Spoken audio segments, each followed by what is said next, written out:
నమస్తే, welcome to 99 TV. Tirupati తొక్కిసలాట వెనుక అసలు వాస్తవాలు ఒక్కటొక్కటి వెలుగు చూస్తున్నాయి. జస్టిస్ సత్యనారాయణమూర్తి ఆధ్వర్యంలోని ఏకసభ్య కమిటీ విచారణ వేగవంతం చేసింది. వర్చువల్ విధానంలో విశాఖపట్నం నుంచి ఒకరు, అలాగే పాలకొల్లు నుంచి ఒకరు హాజరయ్యారు. జస్టిస్ సత్యనారాయణమూర్తి ముందు జరిగిన విషయాలను వెల్లడించారు. విశాఖపట్నానికి చెందిన వెంకటేష్ ఏకసభ్య కమిటీ దృష్టికి తీసుకెళ్లిన విషయం ఏంటంటే, పూర్తిగా అది అధికారుల టీటీడీ అధికారుల ఫెయిల్యూర్, పోలీసుల ఫెయిల్యూర్. దాని కారణంగానే ఆయన భార్య శాంతి మృతి చెందిందని చెప్పేసి చాలా స్పష్టంగా కుండబద్దలు కొట్టినట్టు చెప్పారు. మరోపక్క అదే రోజు మరో బాధితుడు ధనకుమార్ అనే వ్యక్తి పాలకొల్లు నుంచి తొక్కిసలాట జరిగిన ప్రాంతంలో ఆయన అక్కడ ఉన్నారు. ఆయన తీవ్రంగా గాయపడ్డారు. ఆయన కూడా ఇదే తొక్కిసలాటలో తీవ్రంగా గాయపడ్డాను, ఫెయిల్యూర్ గురించే మాట్లాడారు. విజయనగరం నుంచి ఇంకా మరి ఇద్దరు రావాల్సి ఉంది, వాళ్ళు గైర్హాజరయ్యారు. And at the same time చుట్టుపక్కల ఉన్న 20 మంది దుకాణదారులను కూడా ఈ ఏకసభ్య కమిషన్ విచారిస్తోంది. సో మరిన్ని వాస్తవాలు వెలుగులోకి వస్తాయి. ఇప్పటికే టీటీడీ ఈఓకి అలాగే జేఈఓకి వీళ్ళిద్దరికీ మధ్య గ్యాప్, అలాగే వీళ్ళిద్దరితోటి చైర్మన్ బిఆర్ నాయుడు గారికి మధ్య ఉన్న గ్యాప్ గురించి డిప్యూటీ సీఎం పవన్ కళ్యాణ్ గారు నేరుగా ప్రస్తావన చెప్పి అపాలజీ చెప్పుకున్నారు, క్షమాపణ చెప్పారు జరిగిన తొక్కిసలాట విషయంలో. సరే, ఇప్పటి వరకు ఇద్దరు విషయంలో ప్రభుత్వం నుంచి ఎలాంటి చర్యలు లేవు. మరి ఏకసభ్య కమిటీ ముందర బాధితులు ఒకళ్ళొక్కళ్ళుగా చెప్పే వివరాలను బట్టి కనుక చూస్తే చర్యలు ఉంటాయా లేదా అనే దాని మీద కూడా స్పష్టత లేదు. ఎందుకంటే ఒకవేళ కమిషన్ అబ్జర్వేషన్స్ మాత్రమే చేస్తుంది, సిఫార్సు చేస్తుంది. సిఫార్సు చేసినంత మాత్రాన ఆ సిఫార్సులు అమల్లోకి వస్తాయని అనుకోవడానికి వీల్లేదు. ఇదేదో ఒక ఐవాష్ ఎక్సర్సైజ్ నడుస్తుందని చెప్పేసి బాధితులు ఆరోపిస్తున్నారు. ఆ చుట్టుపక్కల 20 మంది దుకాణదారులు ఉన్నారు. మరి వాళ్ళు ఎలాంటి ఫీడ్బ్యాక్ ఇస్తారు, వాళ్ళ చేత ఎలాంటి ఫీడ్బ్యాక్ టీటీడీ అడ్మినిస్ట్రేషన్లోని కొందరు పెద్దలు ఇప్పిస్తారనే దాని మీద ఇప్పుడు మరి దాని మీద శషబిషలు నడుస్తున్నాయి, మల్లగులాలు పడుతున్నారు. ఎందుకంటే ఎండ్ ఆఫ్ ద డే ఆ నెపం, ఆ నింద ఈఓ మీద, జేఈఓ మీద, చైర్మన్ మీద రాకుండా చూసుకోవటం, అలాగే కింది స్థాయి అధికారులను బాధ్యుల్ని చేయటం, వీటి మీద ఎక్కువ దృష్టి పెట్టింది టీటీడీ అడ్మినిస్ట్రేషన్. పరువు పోతుంది మార్కెట్లో అనే ఉద్దేశంతో. అండ్ రెండో అంశంలోకి వస్తే, ఇప్పటికే ఒక జేఈఓ గౌతమి గారిని, ఒక జేఈఓని సస్పెండ్ చేశారు. ఆవిడ కింద పాలనా వ్యవహారాలు అవన్నీ చూస్తారు కాబట్టి. అసలు అర్థం కాని విషయం ఏంటంటే, బేసిక్గా టీటీడీ అడ్మినిస్ట్రేషను, డిస్ట్రిక్ట్ అడ్మినిస్ట్రేషను, ఇంకా డిస్ట్రిక్ట్ పోలీస్ అడ్మినిస్ట్రేషను ముగ్గురు కలిసి కూర్చొని మాట్లాడుకొని తీసుకోవాల్సిన చర్యల మీద ఒక బందోబస్తు ప్లాన్ గీసుకొని ముందరకెళ్తారు. అటువంటిది ఏది అక్కడ జరగలేదు, అది స్పష్టం. తెల్లారగట్ల కౌంటర్ ఓపెన్ చేస్తారని ముందు రోజు రాత్రే చెప్పడం, అప్పటికే జనాలు అక్కడ గుమికూడి ఉండటం, ఒక్కసారిగా ఒక మహిళకి ఇబ్బంది కలగడంతో గేట్లు ఓపెన్ చేయడంతో అందరూ దుమికి మరీ ముందుకు రావటం, తొక్కిసలాటలో 6 చనిపోవటం, ఇవన్నీ చూసాం. సబ్సిక్వెంట్గా ప్రభుత్వం చేపట్టిన చర్యలు కానీ, టీటీడీ చేపట్టిన చర్యలు కానీ ఎవరు వాటికి అభ్యంతరాన్ని పెట్టలా.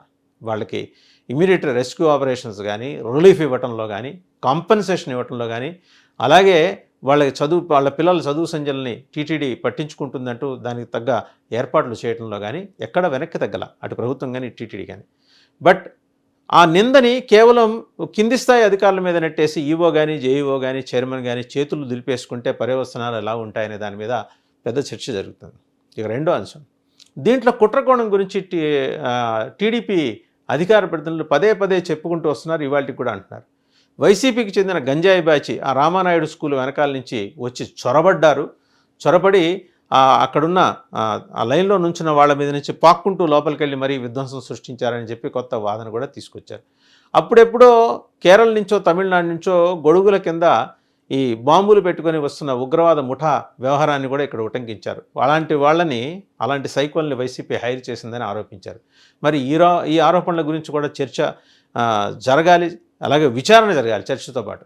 మరి ఈ ఆరోపణల్ని విచారణ కమిషన్ మరి పరిగణలోకి తీసుకుంటుందా, అలాంటి ఆరోపణలు చేసిన టీడీపీ నాయకుల్ని పిలిచి విచారణ చేస్తుందా తెలుగుదేశం పార్టీ నాయకులు అనేది ఇప్పుడు అందరి ముందు ఉన్న ప్రశ్న.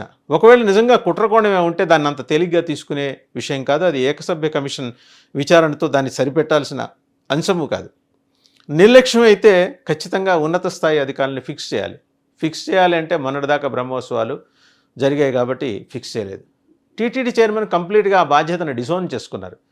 ఇది నాకు సంబంధం లేదు, కింద వాళ్ళు ఎవరో చూసుకోవాలన్నట్టు డిజోన్ చేసుకున్నారు. ఆల్రెడీ అప్పచెప్పాం కదా అని. కానీ బందోబస్తు ప్లాన్ ఉంటుంది దేనికైనా. ఒక ప్రధానమంత్రి గారి పర్యటన ఉంటే దానికి సంబంధించి బందోబస్తు ప్లాన్ అర్జెంటుగా అయితే రేపటికి రేపు చేస్తున్నారంటే ఆగమేఘాల మీద రాత్రింబగళ్ళు కూర్చొని బందోబస్తు ప్లాన్ తీసుకొని పోలీస్ని డిప్లాయ్ చేయటం, సెక్యూరిటీని డిప్లాయ్ చేయటం అనేది అనాదిగా వస్తున్న సంప్రదాయం. ఇవాళ ఏం కొత్తగా వచ్చిందేం కాదు. అక్కడ బందోబస్తు ప్లాన్ లేదనేది అర్థమైంది. ఏదో ఆ కాపలా గేట్ దగ్గర ఇద్దరు పోలీసుల్ని, ఒక ఎస్ఐని, ఒక సిఐని, ఒక డిఎస్పీని పెట్టేసినంత మాత్రాన పని అయిపోదు. ఈ విధ్వంసం జరిగిన తర్వాత అప్పటి ఎస్పీ సుబ్బారాయుడు గారు వచ్చి కన్నీళ్లు పెట్టుకున్నంత మాత్రాన జరిగిన దుర్ఘటనని నుంచి వెనక్కి మళ్ళలేం, వాడి ప్రాణాలు తీసుకురాలేం. ఇన్ఫ్యాక్ట్ టీటీడీ చైర్మన్ గారి భావన కూడా అదే అయి ఉండొచ్చు. అందుకనే అపాలజీ చెప్పినంత మాత్రాన ప్రాణాలు తిరిగి వస్తాయా అని చెప్పేసి చాలా సెలెక్టివ్గా ఆయన మాట్లాడారు. డిప్యూటీ సీఎం పవన్ కళ్యాణ్ గారు డిమాండ్ చేశారు కదా, అపాలజీ చెప్పాలి, క్షమాపణ చెప్పాలి. తర్వాత మరి ఎందుకనో నాలుగు ఖర్చుకొని ముఖ్యమంత్రి గారి కార్యాలయం నుంచి వచ్చిన ఆదేశాల మేరకు క్షమాపణలు చెప్పిన పరిస్థితి మనం చూసాం. బోర్డు మొత్తం క్షమాపణ చెప్పింది. ఈ వివాదాలు ఇక్కడితో ఆగినాయా? మొన్నటికి మొన్న ఒక ఆయన కర్ణాటకకు చెందిన బోర్డు సభ్యుడు వచ్చి థర్డ్ రేట్ ఫెలో అంటూ అక్కడ టీటీడీ ఎంప్లాయీ మీద మహాద్వారం దగ్గర ఇలా గంగవెర్రలు ఎత్తాడు. దానికి అంతకుముందు జరిగిన సంఘటన కూడా పరిగణలోకి తీసుకోవాలి కదా అని టీడీపీ అధికార ప్రతినిధి ఈ మధ్య మాట్లాడుతూ వస్తున్నారు. మరి ఎంతో ఒత్తిడిలో ఉంటారు మహాద్వారం దగ్గర ఉండే ఉద్యోగులు. వాళ్ళు వచ్చి తాపకి తలుపులు తెరవమంటే తెరవలేరు. అండ్ ఇంకోటి, మహాద్వారం దగ్గర తలుపులు తీయటం నిషేధించామని చెప్పేసి ఒక కమ్యూనికేషను బోర్డు సభ్యులకు ఇవ్వడంలో టీటీడీ అడ్మినిస్ట్రేషన్ ఫెయిల్ అయింది. అసలు బోర్డుకి తెలిసి ఈ నిర్ణయం జరిగిందా లేదా అనేది కూడా టీటీడీ అడ్మినిస్ట్రేషన్ క్లారిటీ ఇవ్వాల. సో ఇలాంటి బోర్డులని ఫ్లాస్ ఉన్నాయి. బోర్డుకి టీటీడీ ఈవో జేఈఓలకి మధ్య గ్యాప్ ఉంది. టీటీడీ చైర్మన్కి బోర్డుకి గ్యాప్ ఉంది. మళ్ళీ చైర్మన్ బోర్డుకి మధ్య వీళ్ళిద్దరికీతో పాటు ఈవో జేఈఓల మధ్య కూడా గ్యాప్ ఉంది.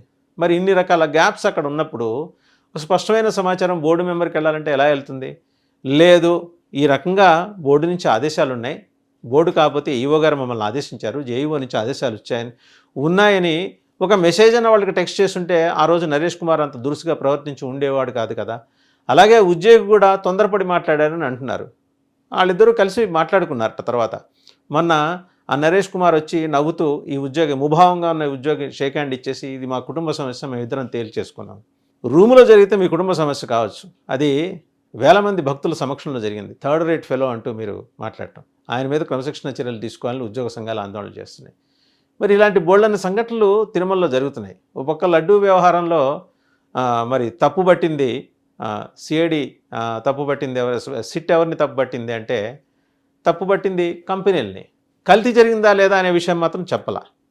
సో మరి వీటన్నిటికీ టీటీడీ దగ్గర సమాధానం ఉందా? ప్రభుత్వం దగ్గర సమాధానం ఉందా? భక్తుల్ని ఏ విధంగా కన్విన్స్ చేస్తారు? అండ్ రెండోది, తొక్కిసలాటలో కనుక బాధ్యులు ఉన్నత స్థాయి అధికారులు తీసుకున్న నిర్ణయాల వైఫల్యమే అంటే మరి ఆ విషయంలో గవర్నమెంట్ ఆఫ్ ఆంధ్రప్రదేశ్ ఎలాంటి చర్యలు తీసుకుంటుంది? టీటీడీ చైర్మన్ గారు దానికే సమాధానం చెప్తారు? ఇలాంటి ప్రశ్నలన్నీ నెటిజన్స్ సోషల్ మీడియాలో అడుగుతున్నారు. మెయిన్ స్ట్రీమ్ మీడియాలో అలాగే వీటి గురించి డిస్కస్ చేయరు కాబట్టి ఈ ప్రశ్నలకు సమాధానాలు అయితే వాళ్ళు వెతుకుతున్నారు. ఏకసభ్య కమిటీ ఎలాంటి ఫైండింగ్స్ ఇస్తుందనే దాన్ని బట్టి ఫర్దర్ స్టెప్స్ ఉంటాయనేది టీటీడీ అడ్మినిస్ట్రేషన్ అంటుంది. చూద్దాం ఏం జరుగుతుందో.